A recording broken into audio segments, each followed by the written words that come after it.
사랑하는 성도 여러분, 전 세계와 전국의 지교회 성도 여러분, 지성전 성도 여러분, 전 세계 인터넷을 통해 예배드리는 모든 성도 여러분, 시청자 여러분, 이 시간은 십자가의 도 13번째 시간으로 예수님의 겉옷과 속옷에 담긴 섭리를 증거합니다. 예수님께서는 죄인들의 죄를 대속하시기 위해 많은 고난을 당하시고 십자가에 달려 죽으셨습니다. 십자가의 고난을 감당하실 때 예수님께서는 가시관을 쓰시고 채찍에 맞으시며 손과 발에 못 박히셨고 창으로 옆구리를 찔리시는 등 여러 가지 일들을 겪으셨습니다. 이런 일들은 우연히 일어난 것이 아니요 하나하나가 정확한 하나님의 섭리 속에 이루어진 일들입니다. 곧 짐승과 같은 인류에게 생명의 양식을 주시고자 짐승의 구유에 누이셨고 우리를 부욕해 하시고자 친히 가난한 삶을 사셨습니다. 우리의 질병을 대속하시고자 채찍에 맞아 고통당하셨고 생각으로 짓는 죄를 사하시기 위해 가시관을 쓰셨지요. 이처럼 예수님께서 고난받으신 모든 과정들은 아담의 범죄로 인해 인류에게 임한 저주들을 풀어주시고 우리 죄를 속량하시기 위해 반드시 필요한 과정이었습니다. 이 시간은 예수님의 옷에 담긴 섭리와 예수님께서 손발에 못 박히신 섭리를 증거합니다. 오늘 또 증거되는 말씀을 통해 우리를 위해 모든 고난을 달게 받으신 주님의 사랑을 더욱 깊이 깨닫는 여러분이 되시기를 바랍니다. 그래서 주님을 위해 생명까지 드릴 수 있는 아름다운 주님의 신부로 나와지시기를 주 예수 그리스도의 이름으로 축원합니다. 사랑하는 성도 여러분, 시청자 여러분, 예수님께서는 채찍에 맞고 가시관을 쓰심으로 온 얼굴과 몸에 피가 낭자하셨고 이번에는 무거운 십자가를 짊어지셔야 했습니다. 못 박히실 십자가를 친히 짊어지고 처형 장소인 골고다 언덕까지 올라가셨지요. 마침내 언덕 위에 도착하자 군병들은 예수님의 옷을 벗겼습니다. 오늘 본문 요한복음 19장 23절 24절 전반절에 보면 군병들이 예수를 십자가에 못 박고 그의 옷을 취하여 네 깃에 나누어 각각 한 깃씩 얻고 속옷도 취하니 이 속옷은 호지 아니하고 위에서부터 통으로 짠 것이라. 군병들이 서로 말하되 이것을 찢지 말고 누가 얻나 제비 뽑자 하니 이는 성경에 저희가 내 옷을 나누고 내 옷을 제비 뽑나이다 한 것을 응하게 하려 함이러라 했지요. 십자가에 달리실 때 예수님께서는 겉옷과 속옷을 다 빼앗기고 완전히 벗기운 채 십자가에 달리셨습니다. 존귀하신 하나님의 독생자 예수님께서 미천한 피조물인 사람들 앞에서 벌거벗은 수치를 당하셔야 했던 것입니다. 예수님께서 이처럼 수치를 당하신 까닭은 바로 우리가 받아야 하는 수치와 부끄러움을 대신 감당하시기 위해서입니다. 죄인들이 마땅히 받아야 할 조롱과 멸시 천대를 아무 죄 없으신 예수님께서 대신 받으신 것이지요. 만약 여러분의 몸과 옷에 썩은 음식물이나 화장실에 오물이 잔뜩 묻어서 심한 악취가 난다면 그런 상태로 많은 사람들 앞에 나타날 수 있겠습니까? 그것을 씻어내기까지는 사람들 앞에 나서기가 부끄러울 것입니다. 그런데 몸에 묻은 오물보다 더 추하고 부끄러운 것이 바로 죄입니다. 아담도 처음 선악과를 따먹고 범죄했을 때 하나님의 낯을 피하여 동산 나무 사이로 숨었던 장면이 기록되어 있습니다. 바로 죄가 있게 하나님 앞에 부끄러움을 느끼고 하나님의 낯을 피하려고 했던 것입니다. 그런데 모두가 죄 가운데 살다 보니 세월이 갈수록 사람들은 점점 더 죄에 대해 무감각해져 갑니다. 죄를 짓고 악을 행하면서도 남들도 다 그러는데 하면서 양심이 무뎌지는 것이지요. 더구나 오늘날은 마지막 때로 예전 어느 시대보다 더 악한 세상 속에 살고 있습니다. 만약 30년 혹은 50년 전의 사람들이 오늘날의 세상을 볼 수 있다면 큰 충격을 받을 것입니다. 예전에는 사람들이 경악하고 손가락질했을 범죄들이 오늘날에는 너무나 많이 일어나고 있으며, 전에는 상상하기도 어려웠던 부끄러운 일들이 요즘은 너무나 만연해 있기 때문이지요. 그러나 아무리 세대가 악해진다 해도 빛이신 하나님의 말씀에 비춰보면 부끄러운 재상들이 낱낱이 드러납니다. 깜깜할 때는 방안이 더러워도 잘 깨닫지 못하지만 불을 환하게 켜면 더러움이 확연히 드러나지요. 이처럼 빛이신 하나님의 말씀에 마음을 비춰보면 자기 안에 있는 부끄러운 죄들을 발견할 수 있는 것입니다. 세상의 더러움에 젖어서 죄악 가운데 살던 사람들은 장차 하나님의 심판대 앞에 설 때 너무나 큰 수치를 당하게 됩니다. 자신의 더러운 마음과 행실이 낱낱이 드러나므로 감히 고개를 들 수 없게 되는 것입니다. 그러나 예수님께서는 우리의 죄를 대속하셨고 우리가 받아야 할 수치와 능욕을 대신 감당하셨으므로 이를 믿는 우리는 죄인이 당하게 될 부끄러움을 벗어날 수 있게 되었지요. 창세기 3장 21절에 보면 여호와 하나님이 아담과 그 아내를 위하여 가죽옷을 지어 입히시니라 했습니다. 범죄하여 에덴에서 쫓겨난 아담과 하와에게 하나님께서는 벌거벗은 수치를 가릴 수 있도록 자상하게 가죽옷을 지어 입히셨지요. 이 땅에 오신 예수님께서도 친히 벗기운 채 십자가에 달리심으로 죄인들의 수치를 대속해 주셨습니다. 그런데 계시록 3장 18절에 보면 주님께서 라오디게아 교회를 향하여 권면하시기를 흰옷을 사서 입어 벌거벗은 수치를 보이지 않게 하라 말씀하십니다. 하나님을 믿는다 하지만 차갑지도 뜨겁지도 않으며 열심내지 못하는 그들에게 속히 마음을 성결케 하여 주님 맞을 준비를 할 수 있도록 경계하시는 것이지요. 사랑하는 성도님들은 죄인들을 대신하여 부끄러움을 당하신 주님의 사랑을 중심에서 더욱 감사하시기를 바랍니다. 그리고 속히 온전한 성결을 이루어 한 점 부끄러움도 없이 주님을 맞을 수 있으시기를 우리 주 예수 그리스도의 이름으로 축원합니다. 사랑하는 성도 여러분, 예수님의 겉옷과 속옷을 벗긴 군병들은 겉옷을 4깃으로 나누어서 4사람이 각각 나누어 가졌습니다. 속옷은 재단을 하지 않고 위로부터 통으로 짠 옷이므로 한 사람이 제비를 뽑아 가졌지요. 지금 죄 없으신 예수님이 처참하게 못 박히시는 긴박한 상황에서 예수님의 옷이 어떻게 되었는지를 성경에 이렇게 자세히 기록할 가치가 있겠는지요? 예수님의 옷을 군병들이 4깃으로 나눠 가졌다거나 속옷을 위로부터 짰는지 아래로부터 짰는지 제비를 뽑아 가져갔는지 이런 것을 일일이 기록하고 있다는 것은 좀 이상하게 생각될 수도 있습니다. 왜 구약에도 기록해 놓았고 신약에도, 이 성경은 하나님의 마음 생각을 압축하여 정말 중요한 말씀들만 기록해 놓은 것인데 왜 구약에도 이러한 모습을 기록하고 왜 신약에서도 이렇게 자세히 기록하고 있겠는지요? 또한 예수님의 옷은 값비싼 비단이나 어떤 보석으로 장식된 것도 아니고 오래 입어 낡은 데다가 흙먼지와 피로 얼룩진 것입니다. 그런 낡은 겉옷을 로마 군병들이 4수로 나누어 가지며 속옷을 제비 뽑아간 것도 이상한 일이지요. 더구나 훨씬 이전에 기록된 구약의 시편에까지 이에 대해서 예언하고 있다는 사실이지요.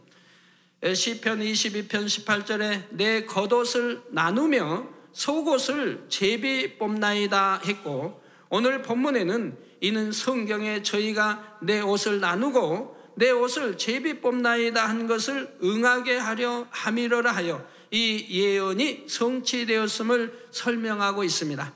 그럼 그 예언이 오늘날 어떻게 성취되었는지 오늘 말씀을 통해 또 들으시겠습니다. 성경은 예수님의 옷을 통해 하나님의 중요한 섭리를 나타내고 있는 것입니다. 바로 예수님 이후 이스라엘의 역사에 대해 예표하고 있는 내용이지요. 먼저 겉옷에 담긴 섭리를 알아보겠습니다. 예수님은 하나님의 아들이시며 하나님의 백성인 이스라엘의 왕이십니다. 그런데 예수님의 겉옷은 영적으로 이스라엘이라는 국가요, 또한 그 백성을 의미하지요. 그런데 예수님의 옷을 네 깃으로 나누었으니 옷의 형체가 없어지고 옷을 만든 재료, 곧 천 조각만 남게 되었습니다. 이는 이스라엘의 왕이신 예수님의 겉옷이 나뉜 것과 같이 이스라엘이라는 나라가 망하여 그 형체가 없어지게 됨을 의미합니다. 옷의 재료였던 천 조각만 남은 것처럼 이스라엘 족속이라는 이름만 남게 되지요. 로마 군병들이 옷을 나눈 것은 이스라엘이 로마군에 의해 멸망당할 것을 의미합니다. 겉옷이 네 깃으로 나누어진 것은 이스라엘 백성이 사방 곧 동서남북 세계 각처로 뿔뿔이 흩어질 것을 나타내고 있지요. 이후의 역사를 보면 분명히 그렇게 되었습니다. 누가복음 19장 43절에서 44절에 보면 예루살렘 성에 대한 예수님의 예언이 나옵니다. 날이 이를지라 내 원수들이 토성을 쌓고 너를 둘러 사면으로 가두고 또 너와 및 그 가운데 있는 내 자식들을 땅에 메어치며 돌 하나도 돌 위에 남기지 아니하리니 이는 권고받은 나를 내가 알지 못함을 인함이니라 하셨지요. 예수님의 예언대로 예루살렘은 주후 70년에 디도 장군이 이끄는 로마 군대에 의해 포위 공격을 받았습니다. 이스라엘 백성들은 끝까지 저항했지만 마침내는 성이 함락되어 예루살렘 성은 완전히 회파되고 말았습니다. 돌 하나도 돌 위에 남기지 않으리라 하신 대로 로마 군병들은 성전을 이룬 돌들까지도 다 흩어버렸지요. 역사의 기록에 따르면 이 예루살렘 함락 과정에서 100만 명 이상의 유대인들이 살해당했으며 그 중에는 십자가에 처형된 포로들도 많았다고 합니다. 전쟁 속에서 살아남은 사람들도 동서남북으로 뿔뿔이 흩어지고 말았고 이후로 유대인들은 곳곳에 흩어져 살면서 이방인들로부터 많은 핍박을 받아야 했지요. 2000년 가까이 걸어온 고난의 역사 속에서도 유대인들이 겪은 가장 처참한 사건은 제2차 세계대전 당시 나치 정권에 의한 학살입니다. 짧은 기간 동안에 600만 명 이상의 사람들이 단지 유대인이라는 이유만으로 죽임을 당했으며 더구나 벌거벗기운 채 죽임을 당한 것이지요. 저는 하나님을 믿기 전에 이 유대인 학살에 대해 들었을 때는 참 이상하다는 생각을 했습니다.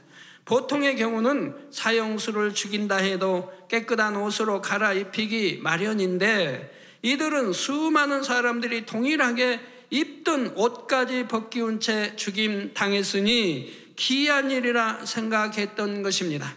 그런데 하나님을 믿고 십자가의 섭리들을 깨달으면서 그 이유를 알게 되었습니다. 바로 이러한 유대인들의 죽음은 유대인들이 자신들의 왕으로 오신 예수님을 죽였으므로 그 후손에게 임한 저주 중에 하나였다는 사실입니다. 예수님을 직접 처형한 것은 로마 군병들이지만 예수님의 처형을 요구한 것은 유대인들이지요. 당시 유대 지역은 로마의 지배하에 있었기 때문에 예수님을 처형하기 위해서는 로마에서 파견한 총독의 허락이 있어야 했습니다. 유대 총독 빌라도는 예수님의 무죄하심을 알았기 때문에 예수님께 사형 선고를 내리지 않으려고 했습니다. 그런데도 유대인들이 계속해서 사형을 요구하자 빌라도는 이 사람의 피에 대하여, 즉 예수의 피에 대하여 나는 무죄하니 너희가 당하라 했지요.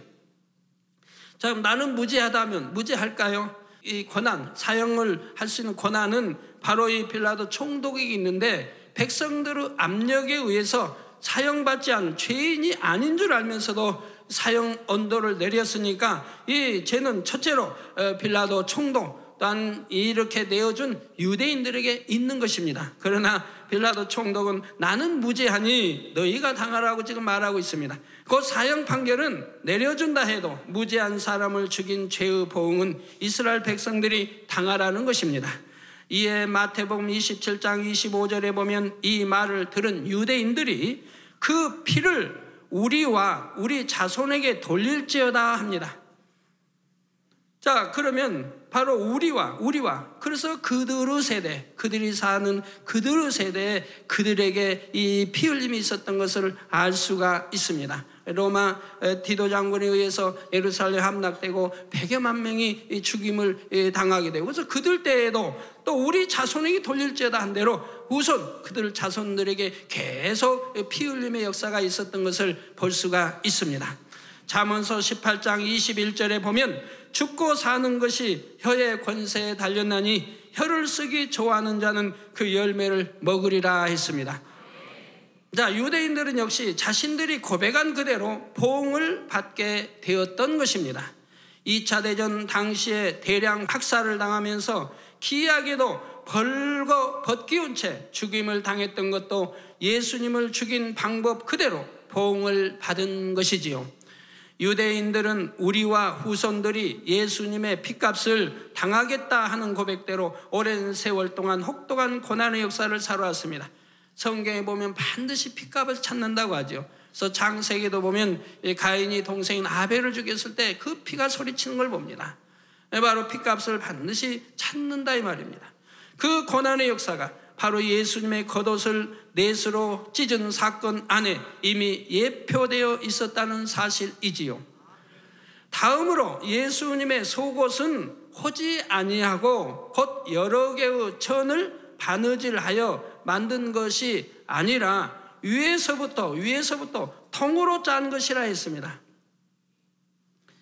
여기서 속옷은 사람의 마음을 의미합니다. 이스라엘의 왕이신 예수님의 속옷은 이스라엘 후손들의 마음을 의미하며 하나님에 대한 그들의 신앙을 나타내지요. 하나님의 백성 이스라엘의 시조는 야곱입니다. 하나님께서는 야곱의 이름을 이스라엘로 바꾸시고 그에게서 난 12 아들들로부터 이스라엘 나라의 12지파를 형성하게 하셨습니다. 하나님께서는 믿음의 조상인 아브라함의 후손들 중에서도 야곱의 중심이 좋은 것을 보심으로 야곱을 통해 하나님의 선민을 이루게 하신 것입니다. 이스라엘 백성들은 긴 세월 동안 다른 민족과 통혼하지 않고 단일 민족으로 이어졌으며 유일하신 하나님만을 섬겨왔죠. 즉 위에서부터 통으로 짰다. 위에서부터 즉 위에 아브라함 그 다음에 야곱을 통해서 12지파를 통해서 쭉 단일 민족으로 내려왔다는 것을 뜻하는 것이라 이 말입니다. 그런데 솔로몬 왕의 아들 르호보암 때 이스라엘에는 4분이 일어나 남유다와 북이스라엘로 갈라지고 말았습니다. 이후에 북이스라엘은 이방인들과 통혼하며 단일 민족으로서의 순수성을 잃어버렸지요. 남유다만이 참 이스라엘의 후손으로서 이방인과 섞이지 않은 단일 민족으로 남았습니다. 그래서 오늘날 이스라엘의 후손들을 유다 사람 곧 유대인이라고 부르게 된 것이지요. 예수님의 속옷이 위로부터 하나로 짜 내려온 것처럼 유대인들은 머리인 야곱으로부터 계속하여 순수한 단일 민족으로 이어져 온 것입니다. 또한 로마 군병들은 예수님의 속옷을 찢지 않았습니다. 위로부터 짜 내려온 옷을 찢으면 울이 풀려서 아무 쓸모가 없게 되기 때문에 제비를 뽑아서 한 사람이 가져간 것입니다. 이는 영적으로 유대인들의 하나님을 향한 마음 중심은 결코 사람이 나누거나 없애지 못한다는 뜻입니다. 로마는 이스라엘이라는 나라는 멸망시켰지만 로마가 이스라엘이라는 나라는 멸망시켰지만 이스라엘 민족의 신앙까지 없애지는 못했습니다. 예루살렘 함락 이후 전 세계로 뿔뿔이 흩어진 유대인들은 그처럼 오랜 세월 고난을 당하면서도 자신들의 정체성을 잃지 않았지요. 끝까지 자신들의 민족과 신앙을 고수하다가 마침내 1948년 5월 14일 조상들의 땅으로 돌아가 독립국가를 세웠던 것입니다. 자, 이는 성경 에스겔서 38장 8절에서 12절의 예언이 그대로 성취된 것입니다. 여기에는 말년에 세계 곳곳에서 백성들이 이스라엘 땅으로 돌아와 나라를 회복할 것이 예언되어 있지요. 세상 어느 민족이 나라의 형체가 없어진 지 2000여 년이 지나도록 더구나 심한 핍박과 고난을 받으면서까지 그 민족성과 고유한 신앙을 지켜낼 수 있을까요? 또한 멸망한 지 2000여 년 만에 그 나라를 회복할 수 있는 민족이 또 있을까요? 이는 상식적으로는 불가능한 일입니다. 조상인 야곱으로부터 물려받은 유대인들의 마음 중심과 신앙이 그만큼 굳건했기에 이런 일이 가능했던 것이고, 위로부터 짠 예수님의 속옷이 그대로 보존된 것이 바로 이러한 역사를 미리 알려주고 있는 것입니다. 사랑하는 성도 여러분, 예수님께서는 이처럼 옷을 벗기우신 채 십자가에 손발을 못 박히셨습니다. 우리가 알고 있는 일반적인 사형 방법들은 죽기까지 마음의 고통이 더욱 두려운 것이지 육체적 고통은 비교적 짧은 시간 안에 끝이 납니다. 그러나 십자가의 처형은 오랜 시간 동안 극심한 고통을 주는 사형 방법입니다. 살인자나 반역자 등 중죄인에게만 가해지는 가혹한 형벌이지요. 먼저 나무로 큰 십자가 형틀을 만들어 그 십자가 위에 양손과 양발을 못 박습니다. 그리고 십자가를 세우면 체중이 아래로 쏠리면서 손발에 못 박힌 자리에 더욱 심한 고통이 가해집니다. 급소를 피해서 못을 박기 때문에 빨리 죽을 수도 없습니다. 계속 피를 흘리면서 숨이 끊어지는 마지막 순간까지 극심한 고통을 고스란히 받아야 하는 것입니다. 예수님은 이러한 십자가의 형벌을 받기 전 예수님은 밤새 끌려다니며 신문을 받으셨고, 심한 채찍질과 가시관으로 피가 낭자한 상태로 무거운 십자가를 지고 골고다 언덕길을 오르셨습니다. 지친 몸으로 십자가를 지시는 것이 쉽지 않았기에 몇 차례나 무릎이 꺾이며 쓰러지셨지만 결국은 그 고난의 길을 다 걸어 언덕 위에 오르셨지요. 언덕 위에 이르자 백부장의 호령소리에 맞춰 군병들은 한 번 또 한 번 망치를 내려치고 예수님은 참혹한 고통 속에 십자가에 못 박히셨습니다. 뜨거운 태양 아래 매달려 있을 때 피냄새를 맡은 독한 벌레들이 달려들었지요. 이렇게 십자가에 매달리신 채로 예수님은 완전히 숨이 끊어지시기까지 심한 고통을 6시간가량이나 견뎌내셔야 했습니다. 그러면 예수님께서 이처럼 손과 발에 못 박히셔야 했던 이유는 무엇일까요? 이는 바로 사람이 손과 발로 지은 모든 죄를 대속하기 위한 섭리였습니다. 마가복음 9장 43절에서 45절에 보면 예수님께서 말씀하시기를 만일 내 손이 너를 범죄케 하거든 찍어버리라. 불구자로 영생에 들어가는 것이 두 손을 가지고 지옥 꺼지지 않는 불에 들어가는 것보다 나으리라. 차라리 손을 잘리고라도 죄를 짓지 않냐고 천국 가는 것이 낫다 이 말입니다. 죄를 짓고 그리고 손은 안 잘린다 해도 죄를 짓고 지옥 가는 것보다 차라리 손 잘리고 손으로 범죄하지 않고 그리고 천국 가는 것이 낫다고 지금 말씀하시는 것이라 이 말입니다. 만일 내 발이 너를 범죄케 하거든 찍어버리라. 전룩바리로 영생에 들어가는 것이 두 발을 가지고 지옥에 던지는 것보다 나으리라 하셨습니다. 손이 있기 때문에 그 손으로 하지 말아야 할 일을 하며 발이 있기 때문에 그 발로 가지 말아야 할 곳에 가서 범죄하는 경우가 얼마나 많습니까? 그러면 여러분이 지옥에 가지 않기 위해서는 범죄하지 않기 위해 손과 발을 잘라야 할까요? 오늘날도 구약의 율법을 지키는 나라들은 실제로 그렇게 합니다. 눈은 눈으로, 이는 이로 갚는다는 원칙에 따라 손으로 도적질을 하면 손을 자르고 눈으로 범죄하면 눈을 빼며 간음을 하면 돌로 쳐서 죽이지요.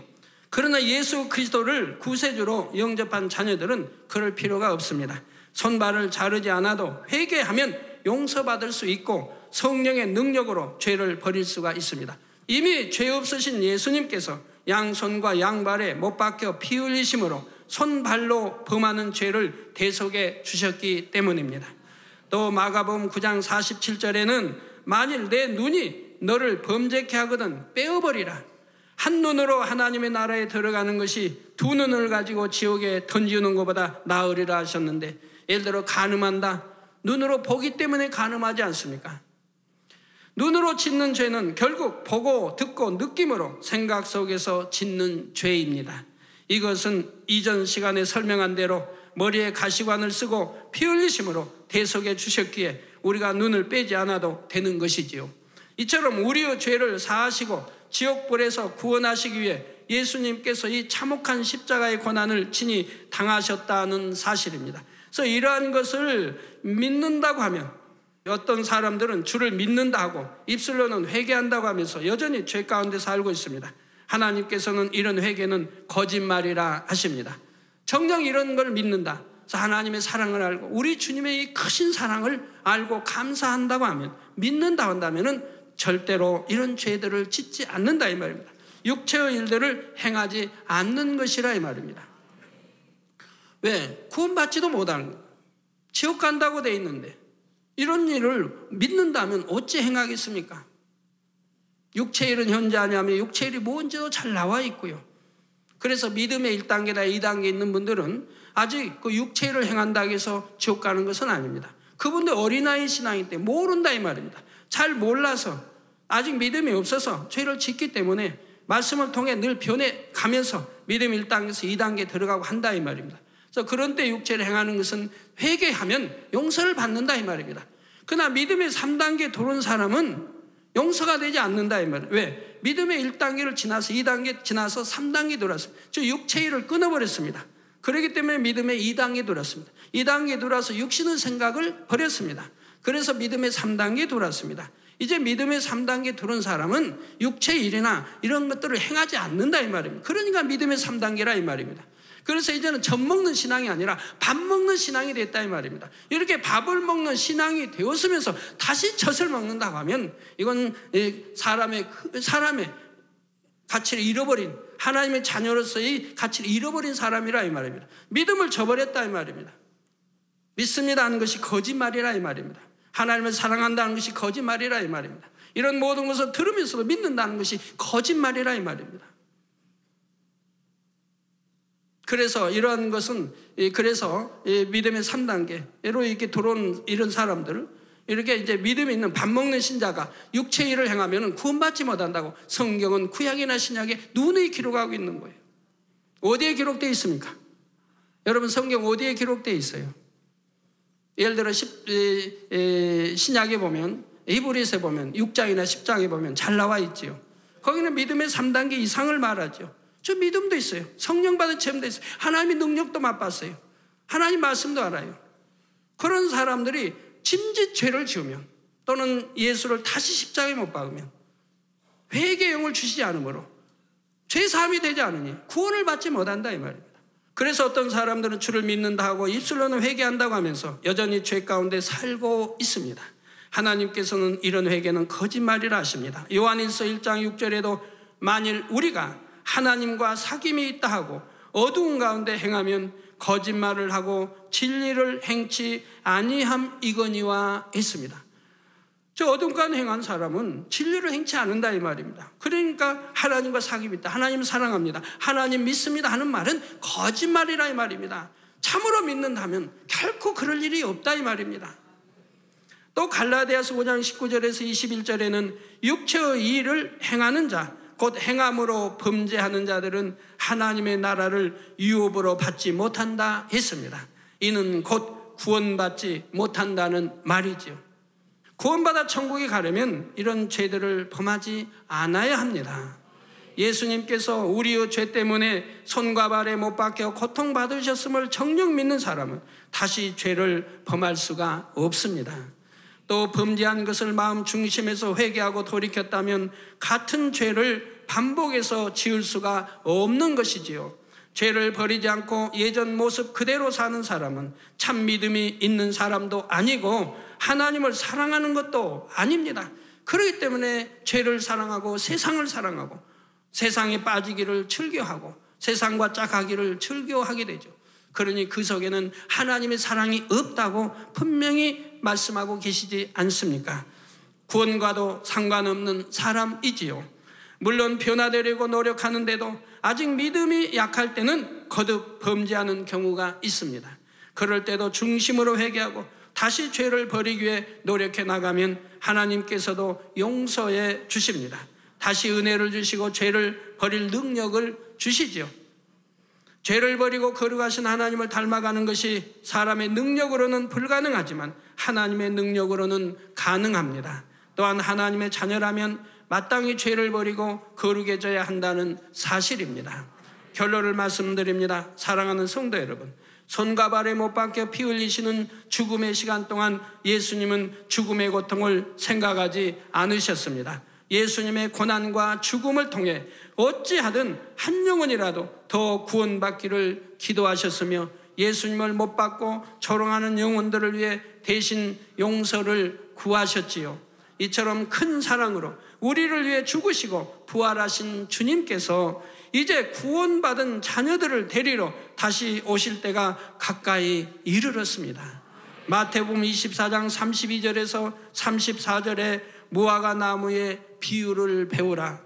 그 가지가 연하여지고 잎사귀를 내면 여름이 가까운 줄을 아나니. 여러분도 우리나라 이제 가을이 되면 단풍지고 이제 나무들이 죽어가는 같이 메말라 갑니다. 이파리들이 다 떨어지고요. 뭐 사철나무는 안 그러지만 그래서 이제 겨울에 보면 다 죽은 것 같아요. 잔디도 이제 뭐 파란 색깔이 다 없어지고 죽은 것 같습니다. 그러나 봄이 되면 싹이 나지요. 싹이 나고 이렇게 하지요. 잔디도 이제 퍼러서 납니다. 그러면 그것만 보고도 우리가 봄이 온 줄을 알지요. 개구리가 잠에서 깨어나면 봄이 온 줄을 알지요. 이와 같이 바로 그 가지가 연하여지고 잎사귀를 내면 여름이 가까운 줄을 아나니 이와 같이 너희도 이 모든 일을 보거든 인자가 가까이 곧 문 앞에 이룬 줄을 알라. 내가 진실로 너희에게 말하노니 이 세대가 지나가기 전에 이 일이 다 이루리라 하신 예수님의 말씀이 나옵니다. 여기서 무화과 나무는 영적으로 이스라엘을 말합니다. 겨울에는 죽은 것 같았던 무화과 나무에 싹이 나면 다가오는 여름을 느낄 수 있는 것처럼 멸망했던 이스라엘이 다시 재건되는 날이 오면 그 세대가 지나기 전에 주님의 날이 곧 가깝다고 말씀하신 것입니다. 예루살렘의 함락이나 유대인들을 권한 이스라엘의 멸망과 재건 등 모든 것이 성경에 기록된 그대로 이루어졌습니다. 자, 아직 성취되지 않은 것은 앞으로 일어날 일들이지요. 그중 하나가 바로 이제 멀지 않은 때 십자가에서 죽으셨다가 부활하신 예수 그리스도께서 성도들을 데리러 오시는 것입니다. 계시록 16장 15절에 보면 보라 내가 도적같이 오리니 누구든지 깨어 자기 옷을 지켜 벌거벗고 다니지 아니하며 자기의 부끄러움을 보이지 아니하는 자가 복이 있도다 하셨습니다. 즉 성결되는 자, 성결되어 가는 자, 영으로 들어가는 자, 이렇게 육을 벗고 악을 벗고 죄를 벗고 이렇게 손으로 영으로 성결로 들어가는 자가 복이 있다 이 말입니다. 주께서 재림하시는 그날 주님을 맞을 준비가 되어 있지 않으면 누구도 천국에 들어갈 수가 없습니다. 사랑하는 성도님들은 결코 영적인 잠에 빠지지 않고 말고 깨어서 기도하며 근신하시기를 바랍니다. 이젠 제발 온전한 주일도 지키시고 온전한 십일조도 하시고요. 우리의 부끄러움을 대속하시고 죄를 사하시기 위해 처참한 십자가를 지신 주님의 사랑을 기억하며 하루빨리 신부단장을 마치시기를 부탁드립니다. 그래서 마지막 날 재림의 나팔 소리가 울려 퍼질 때 한 분도 빠짐없이 모두가 들림받아 혼인잔치에 참여하는 여러분이 다 되시기를 신랑 되신 주님의 이름으로 축원합니다.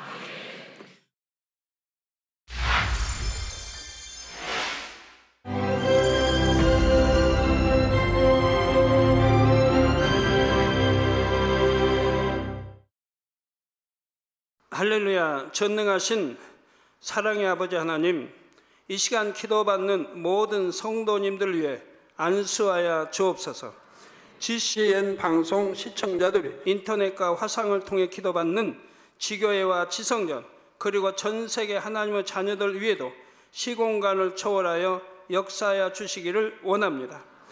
믿어지는 믿음을 주시고 부정적인 생각과 의심의 세력을 물리쳐 주옵시며 모든 시험 환난도 물리쳐 주옵소서.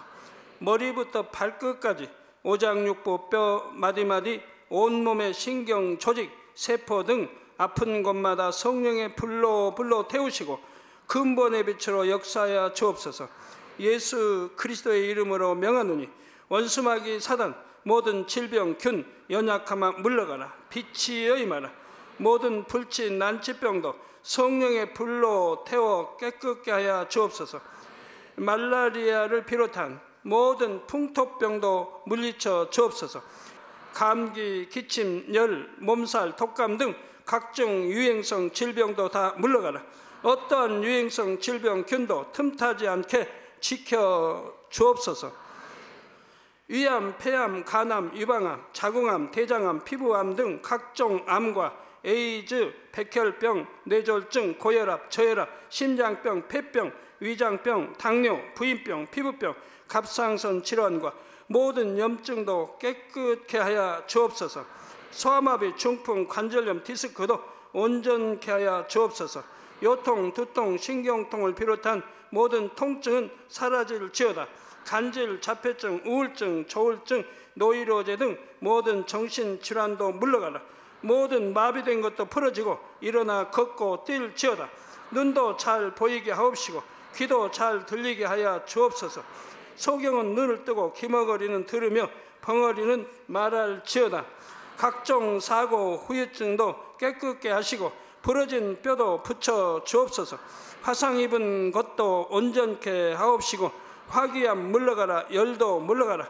아버지 흉터 나지 않게 역사해 주시기 원합니다. 마약을 비롯하여 각종 약물과 독극물 중독도 깨끗함을 입을지어다. 죽은 신경과 세포가 살아나며 죽은 자도 살아나게 하여 주옵소서.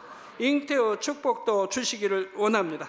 잉태의 축복을 받으라. 예수 그리스도의 이름으로 명하노니 원수마귀 사단아 하늘 공중 곳에 잡은 악의 영들아 물러가라. 그의 사자들도 물러갈지니라. 이 땅의 악한 영, 더러운 영, 거짓되고 간사한 영, 의간질하고 미혹하는 모든 어둠들은 물러가라. 모든 흉악의 결박을 풀고 어둠아 물러가라. 빛이 임하라. 아버지 하나님, 부르짖어 기도할 수 있는 능력을 주시고 죄를 버리고 성결될 수 있는 능력을 주옵소서. 영원히 잘됨같이 범사에 잘되게 하시고 가정의 복음화도 이루어 주시기를 원합니다. 한 주간도 모든 사고와 재앙으로부터 지켜주시고 불통이 없는 형통한 삶을 살 수 있도록 축복해 주옵소서. 성령의 불담으로 천군 천사와 주님의 불꽃 같은 눈동자로 모든 하나님의 자녀들과 가정, 일도, 사업들을 지켜주시기를 원합니다. 학생들에게 지혜와 명철을 더하시고 공부할 수 있는 뜨거운 마음과 열정도 더하여 주옵소서. 마음과 생각을 세상에 빼앗기지 않도록 지키시고 하나님을 뜨겁게 사랑하는 학생들로 축복하여 주옵소서. 하나님의 자녀들이 먹으나 마시나 입으나 무엇을 하든지 하나님 앞에 영광 돌리는 삶이 되게 축복하여 주시기를 원합니다.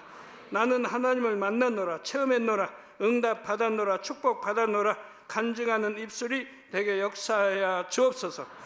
아버지 하나님 감사합니다. 홀로 영광 받으옵소서. 우리 주 예수 그리스도의 이름으로 기도하옵나이다. 아멘.